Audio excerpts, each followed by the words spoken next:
Good morning. Beautiful, beautiful day out here at the lake. Going to be 70 degrees today here in Kansas. So looking forward to a beautiful, awesome day. But yeah, I just want to shoot out a little video here on this Jupiter-Chiron conjunction that's happening.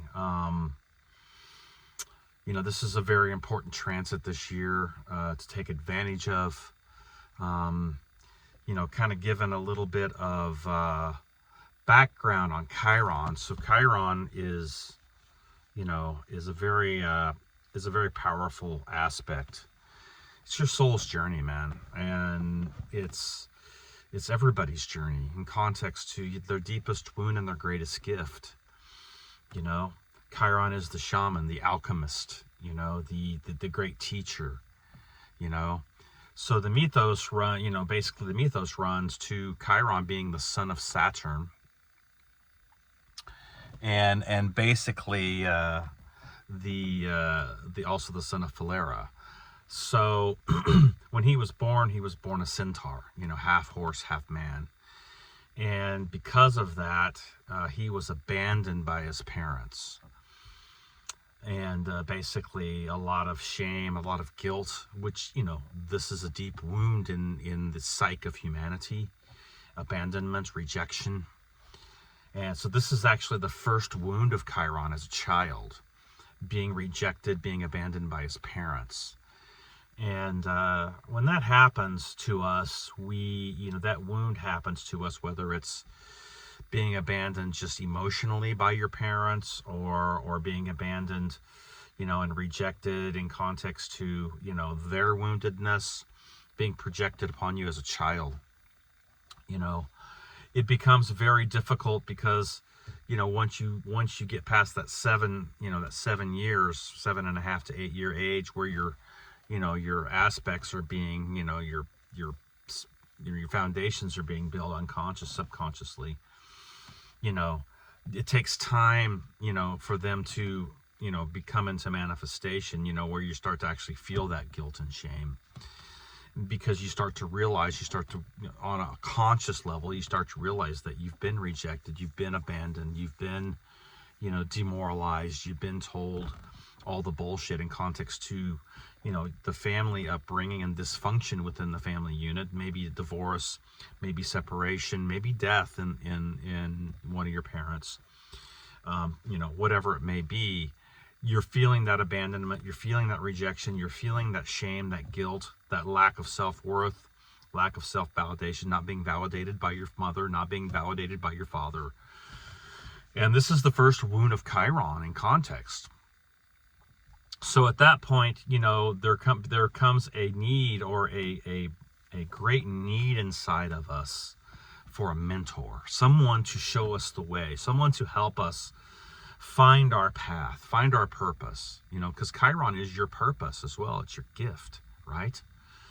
Not only is it your wound, but it's your greatest gift. So the idea with Chiron is to be able to turn that core wound, that deep wound, and turn that and transmute that energy into your greatest gift, and become a powerful mage, become a powerful human being. And this is the story of Chiron, how Chiron, came out of what he did to, come into his position as a teacher of the gods. So who was Chiron's mentor? Chiron's mentor was Apollo. So Apollo represents what? The lyre. See? Lyra, or the lyre, right? And so the lyre, the lyre, the instrument, becomes, Apollo was the god of music and medicine and archery. But his astrological aspect or symbol is the sun. You can see it, in the archetype of Apollo. And so, we all need mentors, and mentors are way showers.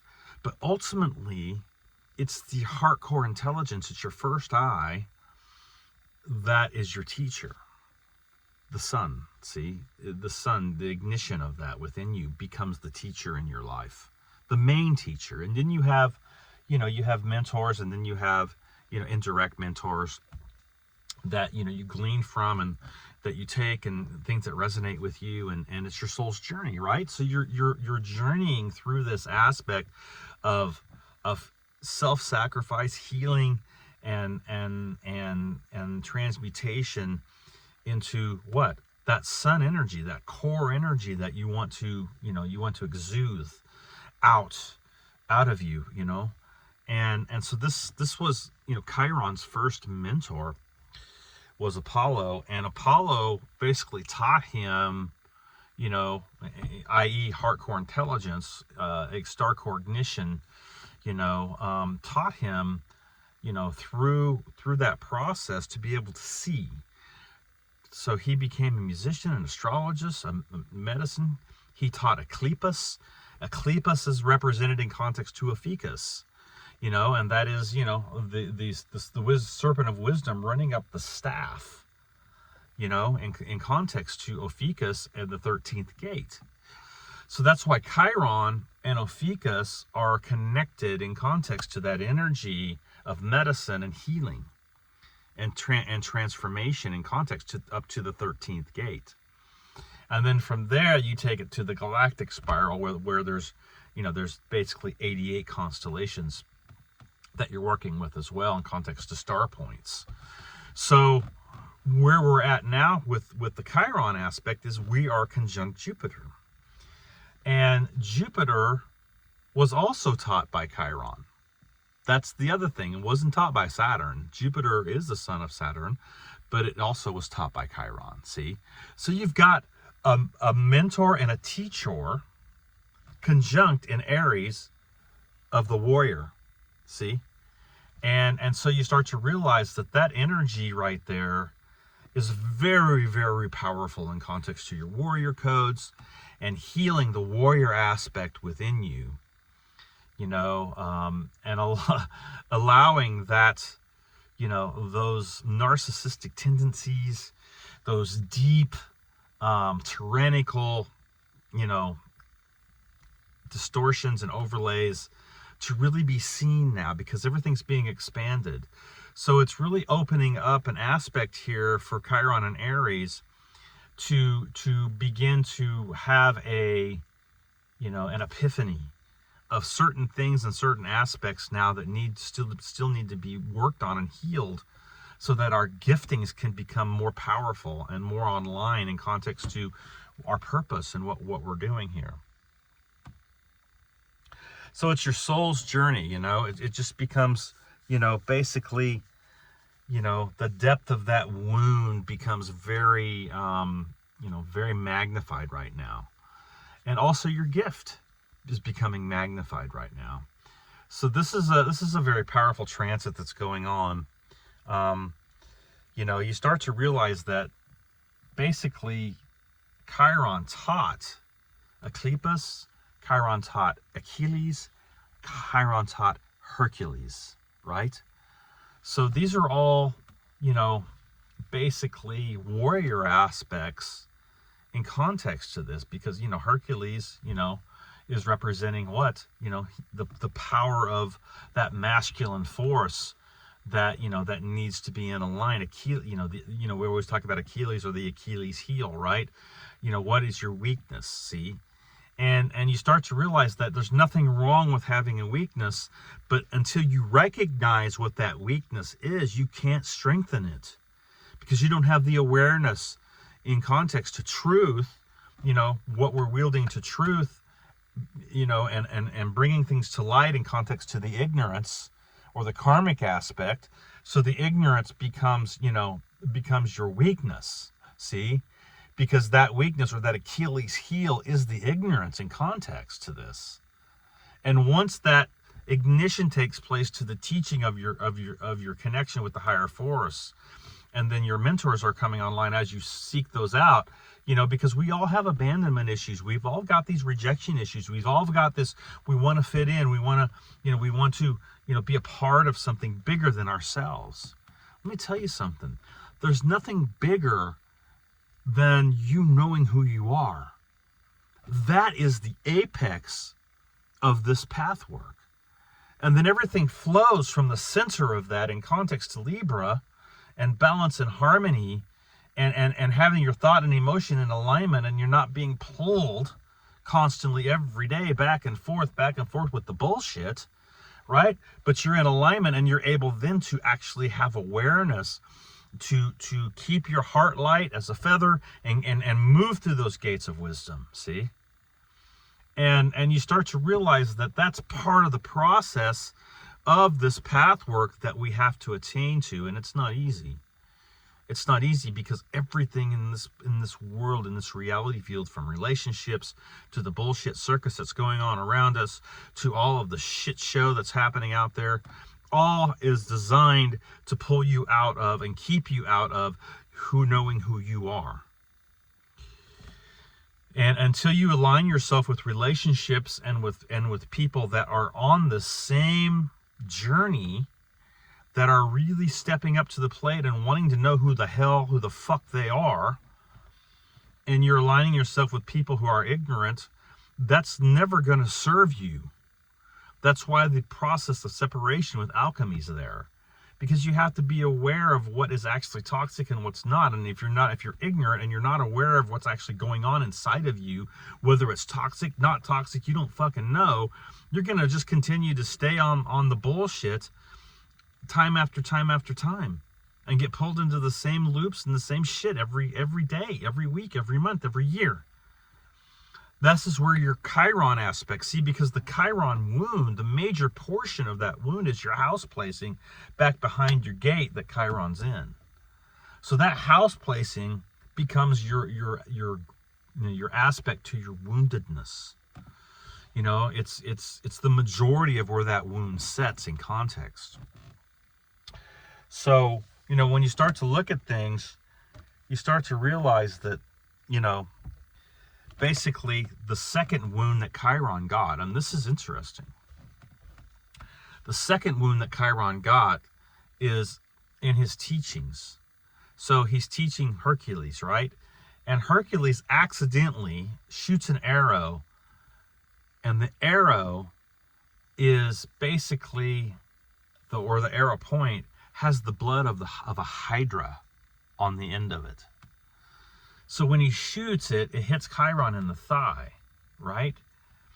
And so as it hits Chiron in the thigh, you know, Hercules didn't do it on purpose, but this is the stuff that happens in relationships where, you know, we're shooting arrows, you know, and that arrow can have a poison on the end of it, you know, and it can create, you know, a distortion. It can create a wound that we necessarily didn't mean to have happen.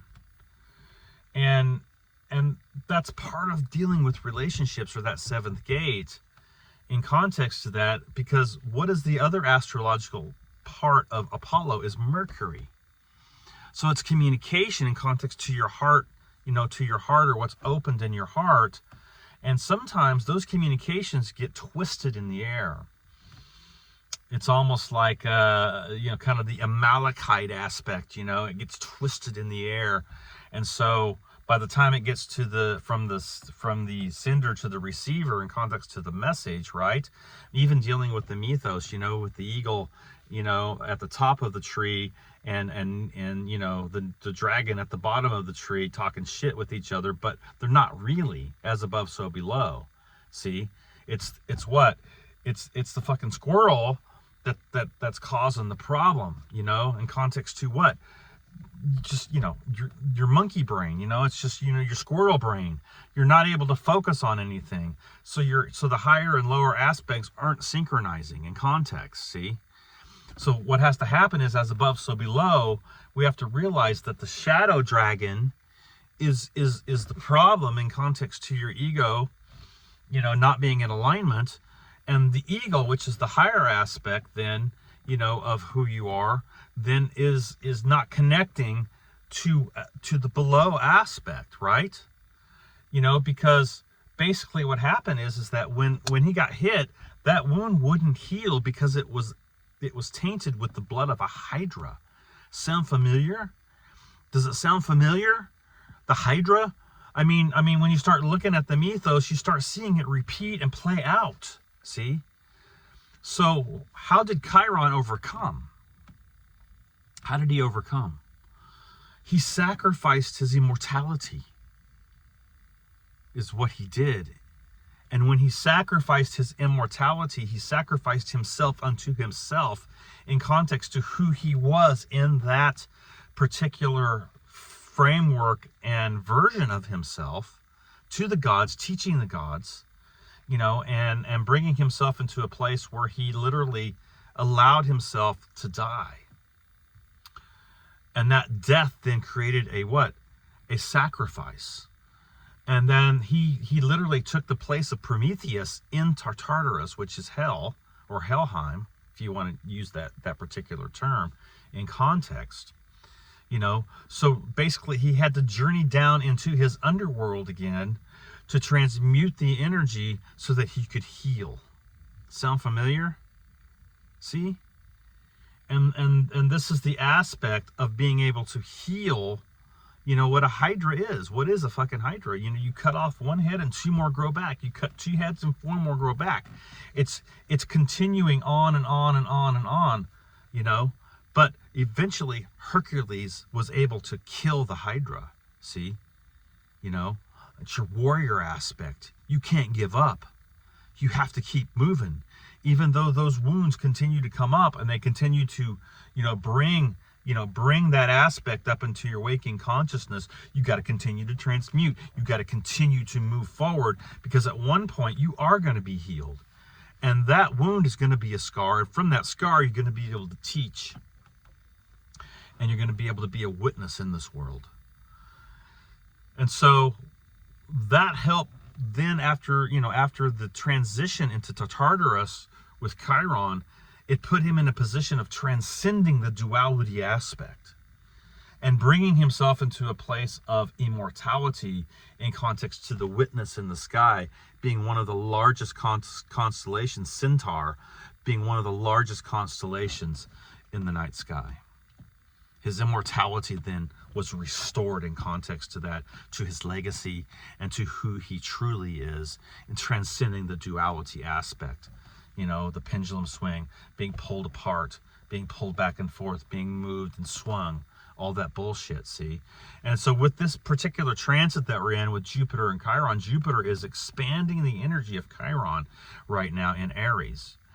And it's bringing us into a position where we can really take a look at now, not only what needs to be still healed within us, context to our greatest wound, because honestly, man, when you're going to get into the rejection and the abandonment aspect, and wanting to, be loved and wanting to have that love, mirror back to you in forms of relationships, and bringing that in within yourself with a great love for yourself, and being able to really cultivate a high level of self-worth, self-validation, and self-control, patience, and tenacity, and really holding patience for yourself to transform. This is the aspect that we're trying to accomplish here, and allowing that pain to come up and let it teach you, because the pain is a great teacher. It's putting an exclamation point on certain areas that still need to be healed inside of you. And if you're aware and you're creating that awareness, you're able then to make choices that are going to be positive and that are going to keep you in a place of momentum and continuing to transmute. And you're stepping forward and you're moving forward and you're gaining forward momentum, and you're not being stagnant. So that's part of the deal. He's basically, he basically embraced, Chiron embraced his immortality, and he let it go. He sacrificed himself so that he could be rebirthed, in the night sky, so to speak, to his legacy. And this is where, we're at here with this particular transit. And so looking at your own Chiron placing, see what gate it's in, and then look at the house back behind and study that house out and take a look at it, because that's going to be the majority of your woundedness. And then the gate that you're in is where your power base is going to be lying in context to that. So if you're part of, Chiron and Aries, it really is understanding about who you are, the self, and bringing that into a space where you yourself are starting to understand how you tick, how how your disposition is, what is it that makes you you, and who you truly are. And setting aside the tyrannical, narcissistic aspect of your ego and bringing it into alignment, to Libra with your balance and harmony, and realizing what actually narcissistic tendencies that I still have going on in my mind and in my life, because we've all got them. And this is part of the healing. But the greatest wound here in context to humanity, if you want to look at Chiron itself, is betrayal.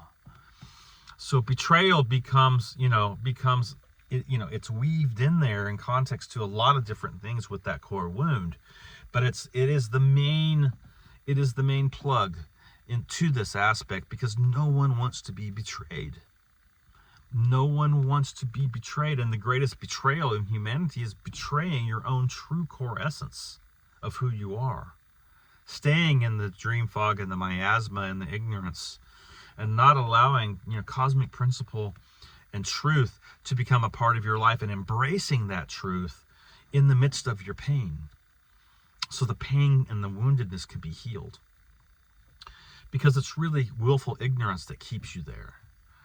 If you're willing to stay ignorant, and you're willing to stay in all that bullshit because you really don't want to face the mirror, and you don't want to integrate the truth into your life, then you're going to continue to suffer. You're going to continue to have pain. You're going to continue to be raked out. You're going to continue to be siphoned off lifetime after lifetime until you do face it, because no one's getting out of here until they do. You are not getting out of here until you face your pain, and you embrace it, and you transmute it, and you become who you truly are. This is Chiron, man.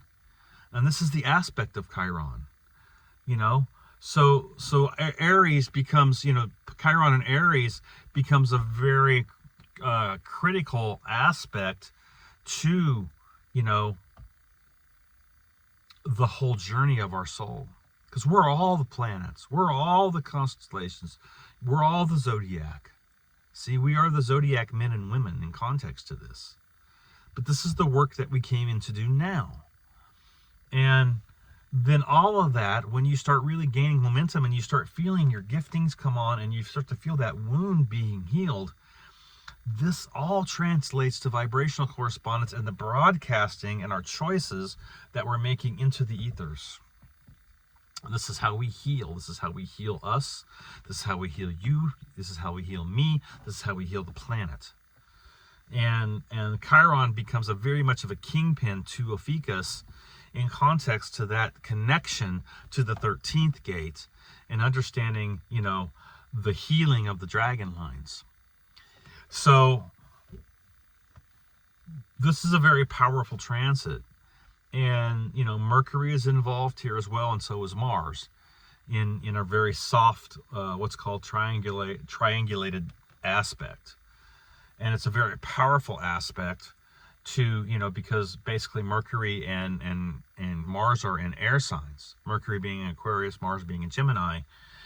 So this is helping the process to Jupiter in Chiron connection to the point of that trine, which is helping us, in context to what? Our higher aspect, with our mind or our mental capabilities and our mind to Aquarius, and then the Gemini aspect, which is the kind of the duality aspect to our internal dialogue, bringing things into that 7th gate of Libra to the balance and harmony, and then Jupiter being the arrow point to magnifying all of that thought process and the mind aspect, and how we're actually healing our thoughts. See? Which is where the betrayal actually takes place, is with your own thought. So I just wanted to throw this out there today. Jupiter in Chiron, powerful transit going on. Hope everybody is feeling this and doing the work, getting it done, because we got to get it done, man. We got to discipline ourselves. You got to learn to love discipline. Something that, I'm working on myself, and learning how to love it, learning how to realize that even though it's something that it's uncomfortable and I'm like, I don't really want to do that, I got to learn to love what I don't want to do. Because usually what I don't want to do is what I need. It's like, okay, that alarm goes off at 7:30, 8 o'clock, instead of hitting the snooze button and going back to sleep, you got to get up. Even though you don't feel like it sometimes, you got to get the fuck up and get moving. And once you do that, then that feeling or that aspect will pass. Just like with anything, any addiction, sugar addictions, whatever. If you just don't give in, that's going to pass. It's going to pass eventually, and then you'll be on the other side of it, and it won't be pulling you anymore. And that's how we deal with certain aspects that are causing distortions in our life in context to looped behaviors. We don't give into it, we don't break our frame, but we discipline ourselves not to break our frame, bring ourselves in the position where it passes, and then you've overcome that particular aspect or time frame of dealing with whatever that addiction may be. And that's how we deal with things. And then when it comes up again, you go back to that moment and you realize that that's happening now in the present moment, and you can do it again. And eventually what will happen is as you break down those neuron pathways, and as they begin to collapse in context to you becoming the master of your body, right?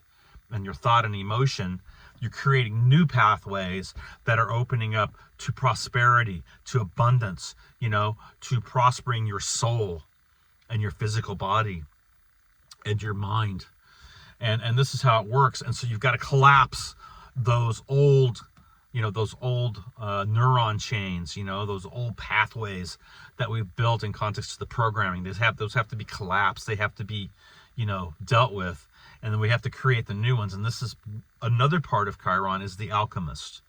So not only is it the wounded healer, the shaman, but it's also the alchemist as well.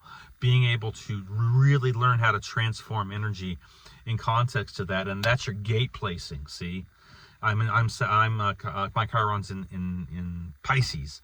So I've got to learn how to transmute the 12th gate. And that's the shaman aspect. And so that's what my life's journey here is on. And then being in 5th house, that's your Leo aspect, or dealing with my sun, aspect, in context to that. And so the 5th house then becomes a very powerful place to move yourself into that, into shining, with true worth, true self-worth, true validation, self-validation, true love for yourself, that space where you're really, really in a great place of things just can't shake you and rattle you anymore in context to that 5th house. You're finding your soul expression. You're finding your joy, and then you're manifesting that in context to what you're broadcasting. 6th house placing in context to the Chiron aspect is where mine actually is all the Virgo energy, and that's dealing with your health, to your physical body. It's dealing with learning how to bring things into logic and reason and not get caught totally in the Neptune miasma bullshit, but bringing it to the 6th house, see? And so each house you can go through and you can look at wherever your placing may be in context to your house placing on the Chiron to the gate. You start to realize that, I can look at that and then I can work on those aspects within my life. And so the gate placing then becomes your place of, the alchemist aspect, so wherever your Chiron gate is, this is what you're actually, bringing into transmutation. And then the wound back on the end there with the house placing is where you have to look at what needs to be transmuted and transformed so that your true gifts can come online and you can truly stand in your own power, your own sovereignty, and your own free will, making choices in alignment to cosmic principle and bringing that prosperity and abundance in the midst of this chaos bullshit that's going on this planet, and becoming that lighthouse of intuition. So much love, everyone. If you want to get a hold of me for a reading, I'm not just limited to astropsychology. You know, I mean, I do have a lot of different aspects to that. I can do your natal chart. I can get into synastry charts. I can get into have a Saturn reading through the gates, and we can get into any aspect with transits or whatever with astropsychology and what you're dealing with. I also do rune readings. I do a 9-world reading. I do counseling. I do tarot readings. I can do a tarot rune combination reading, and of course the Saturn through the gates reading, and I'm developing a Jupiter as a reading as well. Still working on it. Probably won't be out for another month or two. So get a hold of me at hardcoreproductions9@gmail.com if you want any of these services. I am by donation only still, but but you know, I just I just love to help people. And then also you can get a hold of me at hardcoreproductions.com. You can take a look at my services page there. And you can get a hold of me at Rodney Goodwin on Messenger or Hardcore Productions. You can actually book something on the Hardcore Productions Facebook page. So again, hardcoreproductions9@gmail.com and Messenger Rodney Goodwin are the best two places to get a hold of me. Okay, much love, everybody. Enjoy the Jupiter Chiron transits. Look at your aspect there with that. Take a look at it. And if you need any help breaking it down, hit me up. All right, everybody, much love. Have an awesome rest of your week, and we will talk to you soon. Blue Pearl Oracle out.